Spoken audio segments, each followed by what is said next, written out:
isbarbardhigga xidigaha ka soo kala jeeda qaaradaha Latin America iyo Yurub waxa ay kubadda cagta ka dhigeen mid madadaalo iyo tartan leh, waxaana ay u kala dhasheen wadamada Argentina iyo Portugal xilli ay bilada xidiga adduunka wadar ahaan ku guuleysteen 10 jeer, kuwaasi oo kala ah Lionel Messi iyo Cristiano Ronaldo. dhammaan mucaashaqiinta kubadda cagta ayaa u kala safta labadan xidig ee awood badan. qof walba oo kubadda cagta xiiseeyana waxa uu haystaa ciwaan gooni ah oo ah Lionel Messi ayaa wanaagsan ama CR7 ayaa ah midka ugu wanaagsan kubadda cagta xidig ahaan. balse waxa aynu muuqaalkani ku eegi doonaa haliyada kubadda cagta ama xidigaha ugu caansan ee jiilkan ee bahdilay CR7 isla markaana aaminsan in Lionel Messi uu yahay xidiga ugu wanaagsan ee koonkan soo maray dhanka kubadda cagta.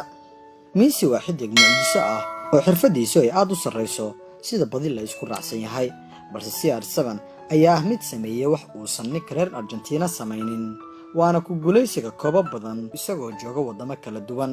dooduna ma ahan mid dhamaanaysa. waxaa jira xidiga badan oo sumcad ku leh kubadda cagta, warkooduna uu meel dheer gaarayo oo muujiyay sida xirfad ahaan ay u jecel yihiin Lionel Messi, iyaga oo bahdilay oo hoos u dhigay xidiga ugu dadaalka badan kubadda cagta caalamka ee CR7. si kale haddii loo dhahana aan aflagaadeynin Cristiano, balse fikirkooda u qeexay si aan gambasho lahayn. haddii aan ka bilaabno Neymar Jr, wuxuu aaminsan yahay ninka reer Brazil in la bulga uu wax badan ka dheel wanaagsan yahay Cristiano dhanka xirfadda iyo hanaanka maamulida kulanka.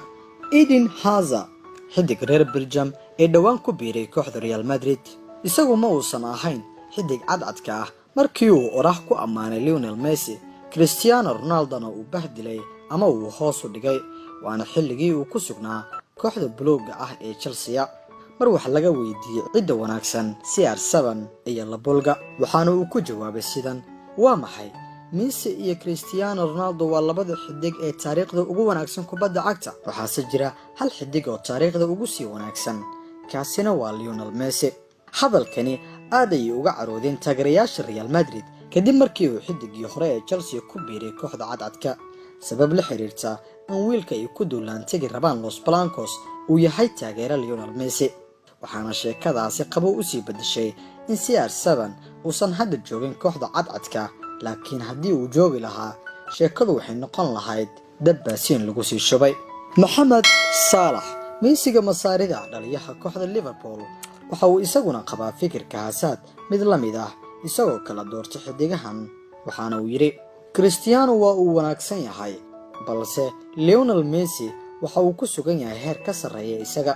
sidoo kale Gerard Pique waxa uu la soo ciyaaray labadan xidig ee kala Messi iyo Ronaldo. bilowgiisii waayaha Pique waxa uu waqti qurux badan la soo qaatay Cristiano Ronaldo intii ay wada joogeen kooxda United. sidoo kale waxa waqtigiisii ugu badnaa uu ka garab ciyaarayaa ilaa iminka Lionel Messi, waxaana uu kala doorashada labada xidig ku tilmaamay mid sahlan, isagoo oranaya: CR7 waa xidiga ugu wanaagsan xidigaha kubadda cagta ciyaara ee bini aadamka ah, balse Lionel Messi ma ahan bini aadam kaliya. kuwani ma ahan xidigaha yahliyada Messi ku tilmaamay xidiga ugu wanaagsan ee kubadda cagta caalamka soo maray.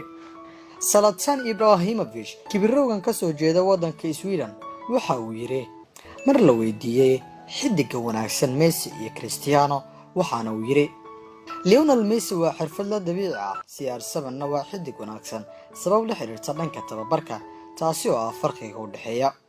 dhanka kale Delight, wiilka cusub ee Juventus, kabtankii hore ee kooxda Ajax, daayarka uu wakiilka u noqdo CR7 sabab la xiriirta in kooxda difaacanaysa Serie A ee Juventus uu Cristiano Ronaldo dartiis ugu yimid kadib wada sheekaysigii dhexmaray habeenkii gabagabada koobka UEFA Nations League oo ay Portugal ku guuleysatay. waxaana uu isagu ka hor inta uusan ku soo biirin kooxda Juve uu sheegay in Lionel Messi uu ka wanaagsan yahay CR7. sidoo kale waxaa jira xidiga kale oo kubadda cagta ciyaara kuwaas oo iyaguna qaba in Messi uu ka wanaagsan yahay CR7, waxaana xidigahaasi ka mid ah xidigaha kale N'Golo Kante, Marco Reus, Riyad Mahrez, Christian Pulisic, Insigne, Virgil van Dijk. dhammaantood waxa ay taageereen Lionel Messi, waxaana ay cod dheer ku qeexeen in la bulga uu ka fiican yahay xidig walba oo kubadda cagta ciyaaray. waxaa jira xidigo fara ku tiris ah oo labadan xidig garoon la soo wadaagay sida Angel Fabio Di Maria kaasoo isna qeexay ciwaanka cidda wanaagsan Messi iyo Ronaldo isagoo leh sanadan 2019. Ronaldo waa xidig cajiib ah balse Messi waxa uu ka yimid duni kale. ma iloobi karno hadalkii la yaabka lahaa ee Roger Nainggolan sheegay sanadii 2018 kadib markii wax laga weydiiyay labada xidig isagoo leh Cristiano Ronaldo wuxuu u baahan yahay kooxda oo dhan balse Lionel Messi 4 ilaa 5 ciyaaryahan ayuu u goyn karaa kaligiis ayaana ku guuleysan kara kulanka.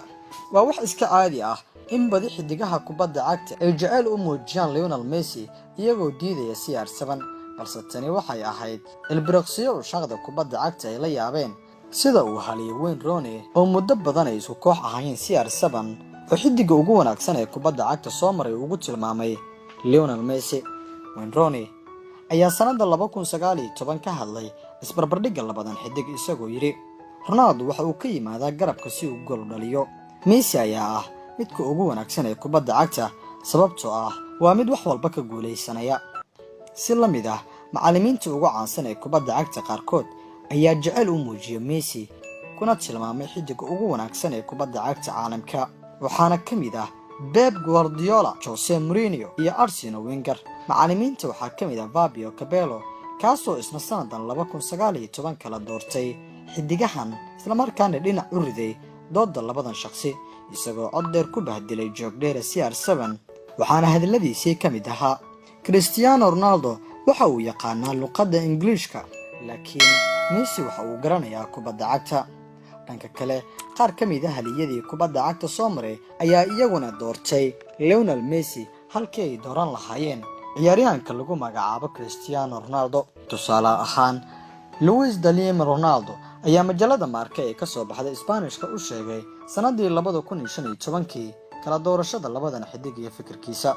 way adag tahay in la kala doorto labada xidig balse anigu waxaan arkay Lionel Messi oo meelo badan ka dhameystiran halka haliyada Ronaldinho, Thierry Henry, David Beckham, Raul, Pelé iyo Xavi ay qabaan iyaguna fikirka Ronaldo Fenomeno ama Ronaldihii weynaa ee reer Brazil.